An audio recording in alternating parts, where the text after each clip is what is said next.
तुम्हारे कजन राजू को उसके गिरोह के लोगों ने मार दिया। क्या?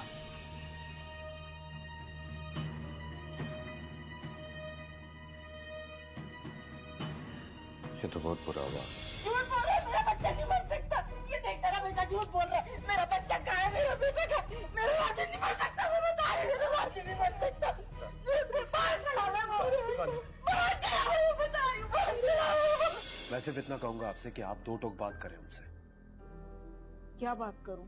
ना ही मुझे जहेज चाहिए और ना ही फ्लैट। ये शादी सादगी से होगी। ठीक है। दुल्हन ब्याह कर इसी घर में आएगी। क्या तुम्हारे कजन का कत्ल नाजिम ने ही किया है? सर, उन्हीं लोगों ने मेरे कजन को अपने मकासद के लिए जेल से रहा करवाया और बाद में राजू और गिरोह के लोगों के इख्तलाफात उसकी जान के दुश्मन बन गए। और फिर एक बार सर मैंने राजू को नाजिम से मिलते हुए देखा था। इस पर इसके शौहर ने मेरे बेटे को कहीं कैद किया। अरे आप छोड़ दे, बता दो बेटे छोड़े। अरे आपको छोड़ेंगे, क्या करती हैं आप? नहीं सलमा बहन, मैंने ऐसा कुछ भी नहीं किया। अब तुम अपनी खैर मनाओ।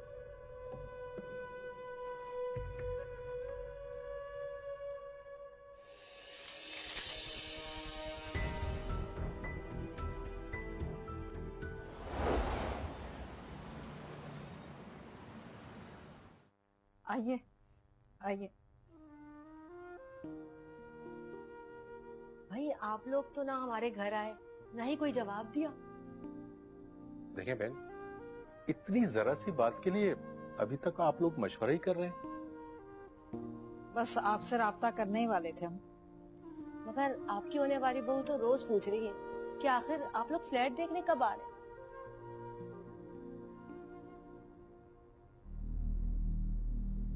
देखिए, आप दोनों मेरे लिए काबिल एहतराम हैं, इसलिए मैं कोई ऐसी बात नहीं करूंगा जिससे आपको तकलीफ पहुंचे। देखो बेटा, तुम भी हमारे लिए बहुत अहम हो। आखिर दामाद भी तो बेटे की तरह ही होता है। देखिए, वो आपकी बेटी है, आप उसे जो देना चाहें आप दे सकते हैं, लेकिन मेरे भी अपने कुछ असूल हैं। क्या मतलब? आंटी, हम गरीब जरूर हैं लेकिन खुददार हैं। आपके घर रिश्ता मैं किसी भी लालच के बगैर कर रहा हूं, इसलिए मुझे ना ही जहेज चाहिए और ना ही घर। हमारी माली हैसियत और रहन सहन तो आप लोगों के सामने ही है। और शादी के बाद आपकी बेटी को इसी घर में रहना होगा।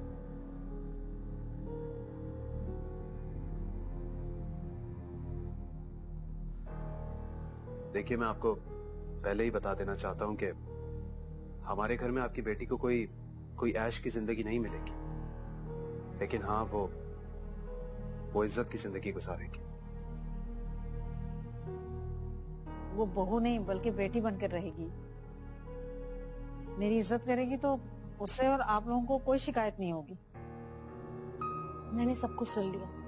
अच्छा किया जो आप लोगों ने साफ साफ सब कुछ बता दिया। लेकिन आपका बेटा और मेरी बेटी अगर अच्छे माहौल में अच्छी जिंदगी गुजारे तो क्या अर्ज है? देखो बेटा, जैसा कि तुम कह रहे हो कि हमारी बेटी को शायद यहाँ ऐशो इशरत ना मिले, मगर इज्जत जरूर मिलेगी। बिल्कुल उसी तरह मैं तुमसे कहती हूँ कि तुम्हें वहाँ ऐश भी मिलेगी और इज्जत भी। तो फिर मैं तुम्हें कार भी दिलवाऊंगा। फिर जब तुम ऑफिस जाओगे तो मोटरसाइकिल पे नहीं बल्कि अपनी कार में जाओगे। अंकल, मैं अपने पैरों पर खड़ा होना चाहता हूं। वहां शादी नहीं करना चाहता जहां मेरी खुददारी नीलाम हो जाए। मैं आप दोनों से माजरत चाहता हूं। तो क्या ये तुम्हारा अटल फैसला है? जी आंटी। देखो बेटा, शायद हम तुम्हारी बात मान भी लें, मगर हमारी बेटी नहीं मानेगी। तो फिर हमारी तरफ से इनकार है।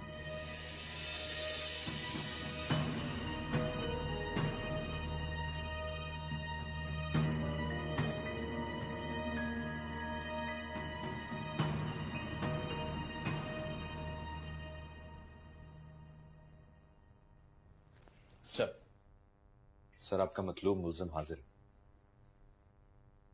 आज जो आपके आदमियों ने मेरे साथ सलूक किया है ना, इसका खमियाजा सिर्फ इन्हीं को नहीं बल्कि आपको भी भुगतना पड़ेगा। तुम्हें यहाँ बैठने किसने दिया? नजरें नीची। आप शायद भूल रहे हैं कि बड़े गुरुजी का बेटा हूं और किस सियासी जमात से मेरा ताल्लुक है। मेरे लिए सिर्फ तुम एक मुल्जिम हो। आपका ये बर्ताव, वो भी मुझसे, अवाम इसे कभी कबूल नहीं करेगी। आवाम को बीच में क्यों ला रहे हो बच्चे? ये मामला एक मुल्जिम और कानून नाफिज करने वाले इदारे का है। मुझसे सियासी इंतकाम लिया जा रहा है। आजकल हर मुल्जिम अपने बचाव के लिए यही हरबे इस्तेमाल करता है।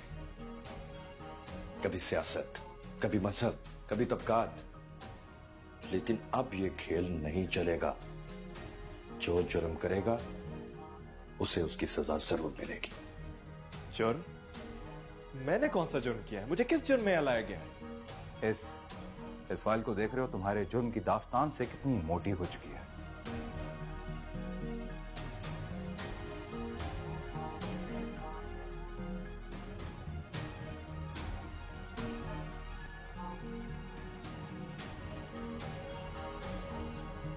अभी तो मैं उन जराइम की बात नहीं कर रहा जो तुमने और तुम्हारे बाप ने मुझे कत्ल करने का प्लान किया था। अब मेरी ये औकात रह गई कि तुम मुझे बाहर बाहर से लौटा दोगे। माना यार कि एक बड़े खानदान के दामाद बनने जा रहे हो। असद बस यार, प्लीज। अभी तो तुमसे राजू के कत्ल के बारे में पूछना है, जिसको तुम्हारे कहने पर तुम्हारे बंदों ने मार दिया। मैं किसी राजू को नहीं जानता। ओह, लगता है कि मुझे झूठे कत्ल के इल्जाम में सजा दिलाने का पूरा प्रोग्राम बना लिया आप लोगों ने। देखो, झूठ और सच का फैसला अदालत ने करना है। हम तो सिर्फ इन्वेस्टिगेशन कर रहे हैं। अंधेर नगरी चौपट राज। वाह, ये असद जो खुद जराइम पेशा है आज कानून का बड़ा मुहाफिज बना फिर रहा है। जैसा तुम सोच रहे हो वैसा कुछ भी नहीं है। मैं तो सिर्फ ये पूछ रहा हूं कि राजू को क्यों मारा और वो कहां दफन है। इस सवाल का जवाब तो मेरे पास नहीं। अलबत्ता ये मैं आपको बता दूं कि जब हम लोग इक्तिदार में आएंगे तो यही इल्जाम मैं आप लोगों पर लगाऊंगा और मैं आप लोगों को फांसी के फंदे तक पहुंचा कर रहूंगा। सर, ये घी सीधी उंगलियों से नहीं निकलेगा। ठीक कह रहे हो। करो जरा टेढ़ी।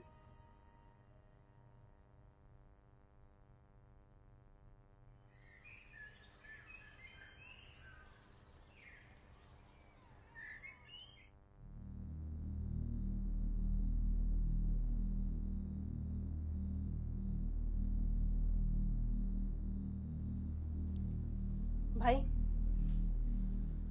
चाय। बेटा अब इस किस्से को भूल जाओ। तुम्हें अफसरदा देख के मुझे तकलीफ होती है। हम लोगों से गलती हो गई। अगर हम आपको पहले बता देते तो मामला वहीं खत्म हो जाता। हैरत की बात है, हमने फ्लैट लेने से इनकार किया तो लड़की के बाप कार की ऑफर कर रहा है।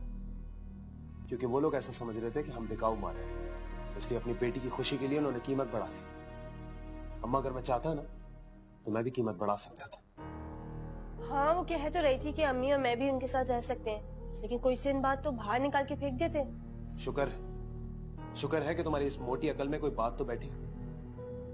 चंद दिनों तक तो तुम बहुत फख्र से अपनी सहेलियों को बताती कि मेरे भाई को जहेज में फ्लैट मिला है, और बस फिर कुछ ही दिनों के बाद जब वो धक्के देकर निकाल देते ना तो फिर कहीं मुंह दिखाने के लायक तक नहीं रहते। बेटा, मैं तो अल्लाह पाक का शुक्र अदा कर रही हूँ कि बड़ी मुसीबत से जान छूट गई। और अम्मा, मुझे यकीन है कि उनका फोन भी नहीं आएगा, और अगर आए भी ना तो आप साफ इनकार कर दीजिएगा। ठीक है।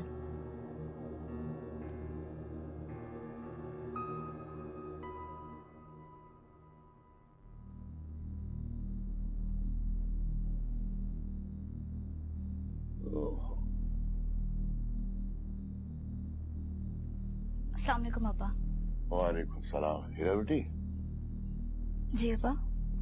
ये अपना सलमा सोई नहीं अभी तक? नहीं दवाएं खिला दी बेटा सारी? जी, दवा तो खिला दी है लेकिन नींद जरा भी नहीं है उनकी आंखों में। हाँ, पर जब से डॉक्टर के पास से आई हैं शोर शराबा नहीं कर रही। चलो ये भी अच्छी बात है बेटा। बस बेटा उसे बाहर नहीं निकलने देना।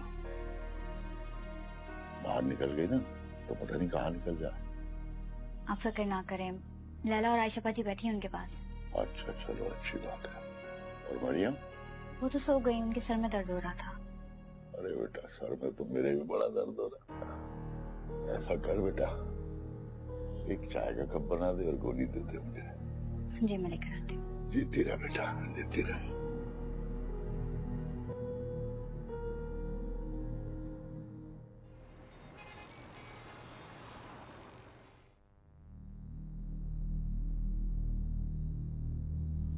भाई, असद भाई आए। मुझे किसी से नहीं मिलना। क्या कहूँ? बोल दो कि मैं सो रहा हूँ। जब जागता हुआ आदमी खुद कहे कि मैं सो रहा हूं, इसका मतलब है कि मामला गड़बड़। जाओ बेटा। क्या बात है मुश्ताक? अब मेरी ये औकात रह गई कि तुम मुझे बाहर बाहर से लौटा दोगे? माना यार कि एक बड़े खानदान के दामाद बनने जा रहे हो। असद बस यार प्लीज। बात क्या है? तुम मुझे बता रहे हो या फिर मैं? नहीं, वैसी कोई बात नहीं है, बस मेरी तबीयत ठीक नहीं है। मुश्ताक तुम मुझे झूठी तसल्ली नहीं दे सकते हैं। तुम्हारे चेहरे से लग रहा है कि मामला सीरियस है।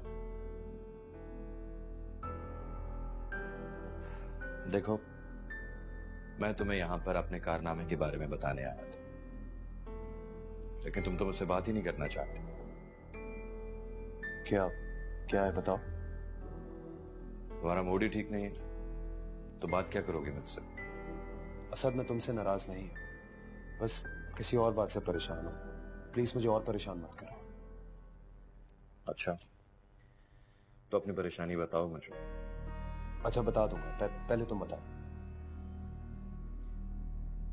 बड़े गुरुजी के बेटे को गिरफ्तार करवा कर कानून के हवाले करके आना। क्या? और जो टीम उसको पकड़ने के लिए गई थी, मैं उसको लीड कर रहा था। ये तो बहुत अच्छी खबर है। तो क्या तुम्हें अपॉइंटमेंट लेटर मिला? नहीं, अभी प्रोविजनल लेटर मिला है। 6 महीने ट्रायल पर रहूंगा, फिर परमानेंट अपॉइंटमेंट लेटर मिलेगा। अब तुम बताओ। बस यार ऐसे ही बस। सोच लो मुश्ताक, अब मैं कोई आम आदमी नहीं रहा। खुफिया एजेंसी का एम्प्लॉय हूं। बात तो मैं पता करा लूंगा कि है क्या। असद प्लीज, मैं इस टॉपिक पर कोई बात नहीं करना चाहता, सीरियसली। ठीक है, तुम नहीं बताना चाहते तो मत बताओ, लेकिन आंटी मुझे सब बता चुकी है।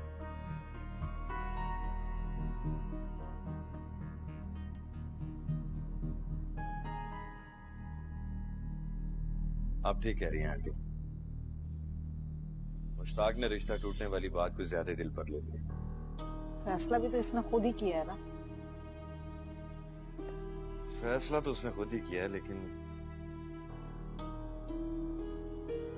तुम्हें बताओ असद, क्या मैंने कोई गलत फैसला किया?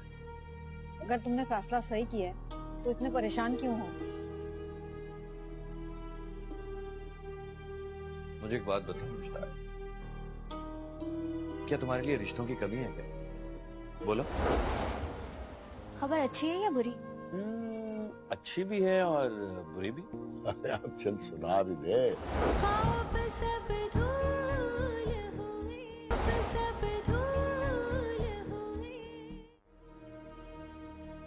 नहीं। तो फिर मुंह पर बारह क्यों बजा रखे हैं तुमने? अब यार दुख तो होता है ना। देख मुश्ताक, तुम एक अच्छे और ईमानदार आदमी हो। जब एक अच्छा और ईमानदार आदमी भलाई करने का फैसला करता है ना, तो वो अफसुर्दा नहीं होता, बल्कि खुश हो जाता है, एनर्जेटिक हो जाता है। हाँ, क्या तो तुम ठीक रहे हो। आज के बाद अगर मैंने तुम्हें सुस्त देखा या तुम्हें रिश्ता टूटने पर सोग मनाते हुए देखा तो मैं तुम्हें ऐसी सजा दूंगा कि क्या सजा दोगे? आंटी मैं इसको सजा पता क्या दूंगा? मैं इसकी शादी कहीं और करवा दूंगा। ये होगा। नहीं पागल।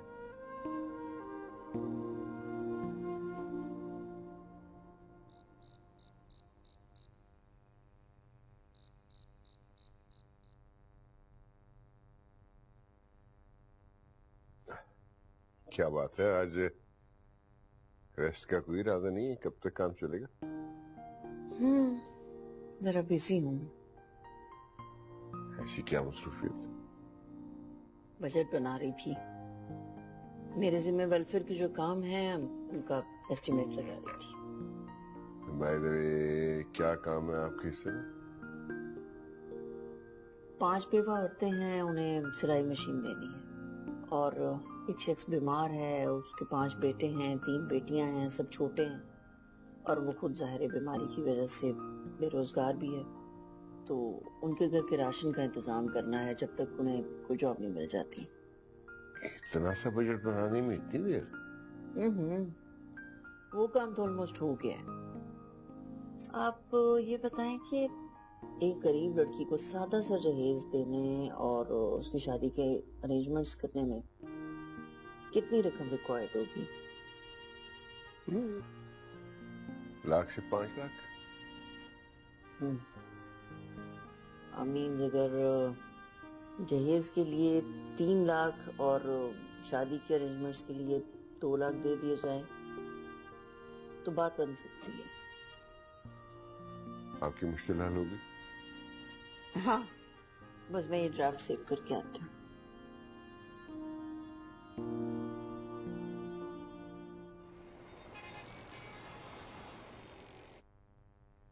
अस्सलाम वालेकुम अब्बा। वालेकुम अस्सलाम। यार कहाँ रह गया था? चल अब जल्दी से हाथ मुंह धो ले, खाना खाएं। अब्बा मैं खाना खाए। आप तो कहे थे आप आज जल्दी आ जाएंगे, फिर आते आते रात कर दिए। एक काम में फंस गया था। असद, तुमने तो फोन पे बताया था कि तुमने बड़े गुरुजी के बेटे को गिरफ्तार किया है। लैला खामोश हो जा। इस बात को कभी मत दोहराना। पुलिस ने इस गिरफ्तारी को खुफिया रखा। समझ लो कि मैंने तुम्हें कुछ नहीं बताया। अरे बेटा, अब तूने भेड़ों के छत्ते में हाथ डाला है ना, तो एहतियात करना जरा। अब आप ठीक कह रहे हैं, लेकिन उन लोगों से डरकर उन्हें छोड़ देना भी ठीक नहीं। किसी न किसी को तो आगे बढ़ना है बुराई को रोकने के लिए।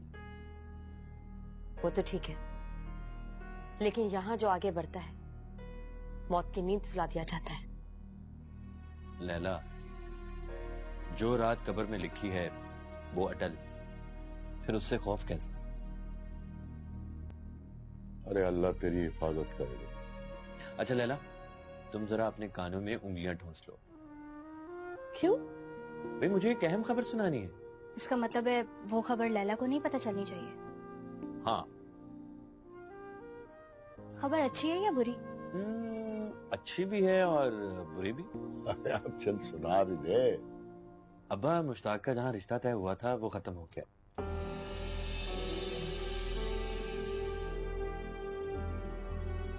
क्यों, किस वजह से? भाई लड़की वाले मुश्ताक को दामाद नहीं बना रहे थे, बल्कि खरीद रहे थे।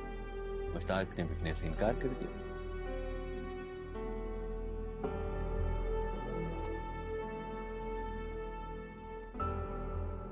तो ये बात मुश्ताक को अब पता चली है? हाँ, अलबत्ता उसकी अम्मी और बहन को पहले से पता था। हाँ भाई, ये तो बहुत बुरा हुआ। नहीं अब्बा, ये तो अच्छा हुआ कि शादी से पहले पता चल गया। शादी के बाद पता चलता तो जिंदगी बड़ी मुश्किल हो जाती।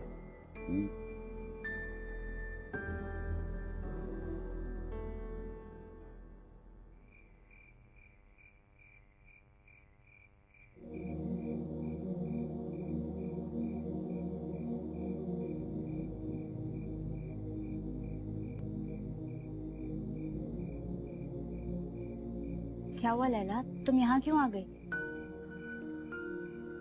कुछ नहीं, बस ऐसे ही। अरे तुम्हें तो खुश होना चाहिए, ये तो तुम्हारे लिए खुशी की खबर है। नहीं, मैं खुदगर्ज नहीं हो सकती। किसी लड़की का रिश्ता खत्म हुआ है, अच्छी तरह से समझ सकती हूँ कि वो कितने दुख में होगी, और मैं किसी के दुख में अपनी खुशी नहीं मना सकती। देखो, मैं तुम्हारे जज्बात की कदर करती हूँ, तुम्हें अपनी खुशी से ज्यादा दूसरों की खुशी का अंदाज। अच्छा, फर्ज करो कि अगर मुश्ताक तुम्हारे लिए रिश्ता लेकर आता है तो तुम हाँ कर दोगी? मुश्ताक नहीं आएगा। मैं उससे साफ साफ इनकार कर चुकी हूँ। अब मुझे डर लगता है वो दोबारा कभी भी हमारे घर के दहलीज पे कदम नहीं रखेगा। तुम्हारे इनकार करने से कुछ नहीं होता। अगर तुम्हारी किस्मत में उसका साथ लिखा है तो कोई तुम लोगों को मिलने से नहीं रोक सकता। तुम्हारी शादी जरूर होगी।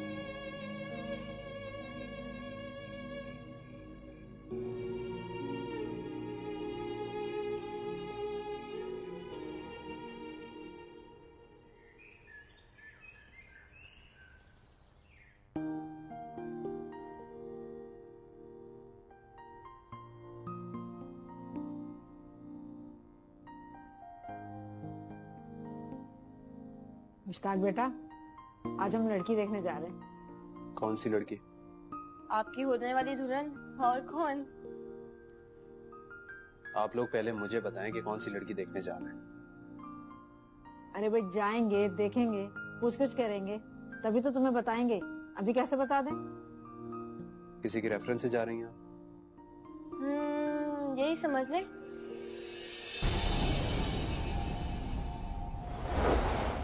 वैसे ये अजीब सा नहीं लगेगा अब्बा, राजू के साथ जो नाकहानी हुई है और हम लैला के हाथ पीले करने जा रहे हैं? हाँ बेटा, कह तो ठीक रहा है। ओ भाई, बेटी का रुखसत करना भी तो फर्ज है ना, उससे तो अल्लाह ने रोका नहीं। किस खुशी में? असद भाई के घर से आई है। नहीं, वो लैला का रिश्ता तय हो गया।